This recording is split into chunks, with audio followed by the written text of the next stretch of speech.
YouTube, and thank you for clicking on this video. If you are new here, my name is Ari. I'm a licensed esthetician and I make videos about beauty and skincare, so if you're into that kind of thing, then make sure you subscribe.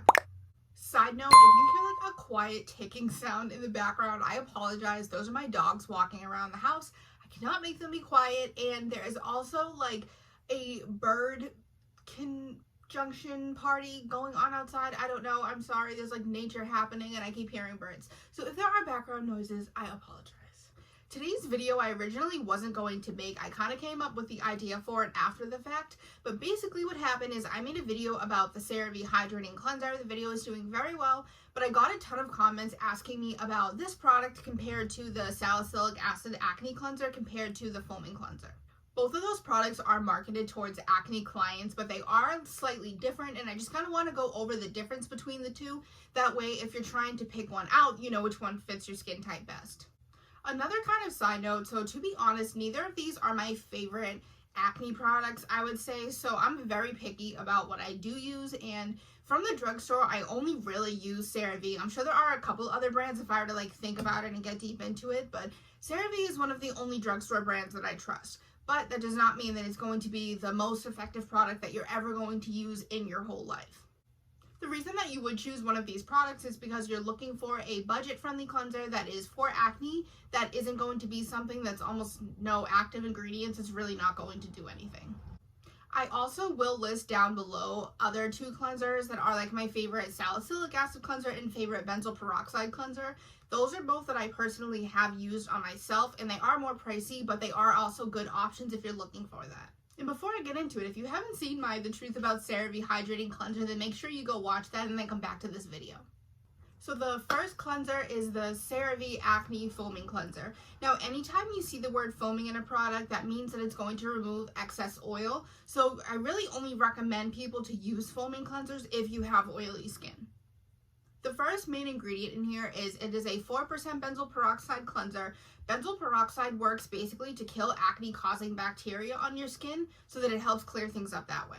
I don't know why, but every time I say it kills acne-causing bacteria, I'm like, oh my god, I sound like a Proactive commercial. This also has glycolic acid in it, which we know is great for resurfacing and retexturizing of the skin, whereas the benzoyl peroxide is going to work to actually kill the bacteria so that you don't get as many breakouts. I don't know if I'm saying this word right. It's benzoic acid or benzoic acid. I don't know if I'm saying that right. I'll put it on the screen so you can look it up and figure out how to pronounce it. But this ingredient basically is going to help prevent infection, so that we do know that acne is technically an infection of the sebaceous gland. It's inflammation of the sebaceous gland. So when you have this ingredient in here, it's going to help prevent that infection so that your skin doesn't get as inflamed and as irritated.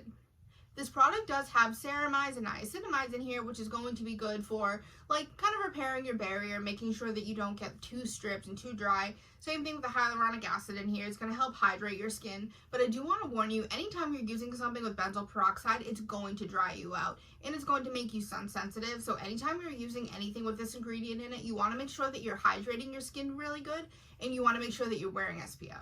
This is the reason that if you're using this specific cleanser, I do recommend that you rotate it with a hydrating cleanser. I got a lot of comments with that. That's honestly my best advice, is to rotate cleansers. Because when you rotate your cleansers, not only does your skin not get as used to it so that it stops working, but then it treats it for different things so that you don't overdo it with one type of ingredient. The other cleanser with the salicylic acid, honestly, salicylic acid, I feel like your skin can generally tolerate more. It doesn't get as used to it as fast, and it doesn't get as irritated as fast as it does. But when you're using a benzoyl peroxide, it's going to get you kind of dried out and irritated. So just make sure you're hydrating, rotating the products, incorporating all that SPF and good stuff.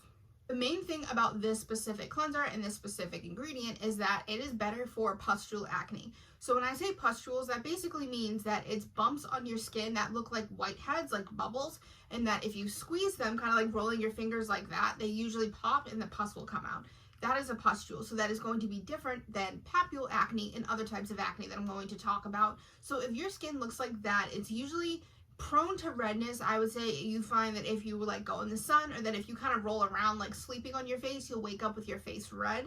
that's the kind of acne that I'm talking about. It's also very prone to bleeding. You'll find that if you do kind of start picking and popping at your face, you'll probably bleed a little bit. And it's also the type of pimples that they feel bigger under the skin and they feel painful because they're filled with pus. So if your skin is on that idea, then you're going to want to use the benzoyl peroxide cleanser and then just rotate it with the hydrating cleanser. The next one is the Cerave Renewing Salicylic Acid Cleanser. So this one is going to be different because it is salicylic acid. What this one basically does is it works to unglue dead skin cells and clear acne that way. The idea is that when your skin is holding on to all this extra dead skin that it doesn't need, it builds up, and then you get like inflamed red bumps, and then that's a type of acne that's going to get irritated. So with salicylic acid, it's going to help clear that part of it up.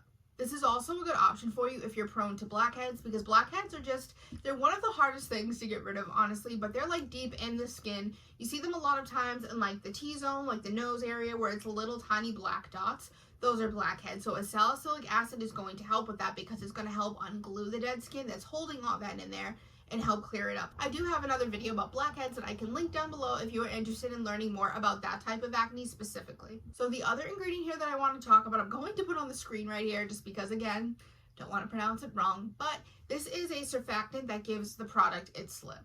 This is nice because it's not as foaming as the benzoyl peroxide cleanser. That way it doesn't dry you out as much because people with acne aren't always super oily. You can also have breakouts and dry skin at the same time. This is going to take off any excess oil that you have, but it's not going to be something as drying as like a full-on foaming cleanser.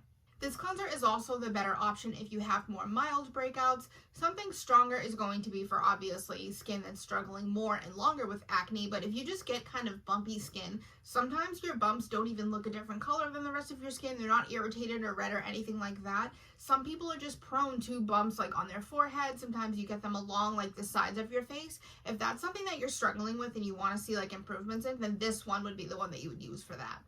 So overall, comparing both of the cleansers, like I said, these aren't my total favorite products in the acne world. This isn't something that I would say is going to be like the ultimate life-changing thing for you, but I know a lot of people do use them. So if you are someone that is using them, I want to make sure that you're using the best one for your skin.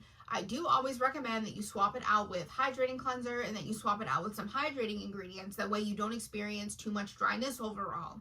I do think the acne foaming cleanser, the one with the benzoyl peroxide, it is stronger. So that one is more results oriented because the benzoyl peroxide is super strong, but it is going to dry you out. And it's also something that if you don't need to be using it, then I wouldn't recommend you use it just to use it basically. If your breakouts are more mild, less inflamed as I talked about, then yes, the salicylic acid renewing cleanser would be the better fit for you.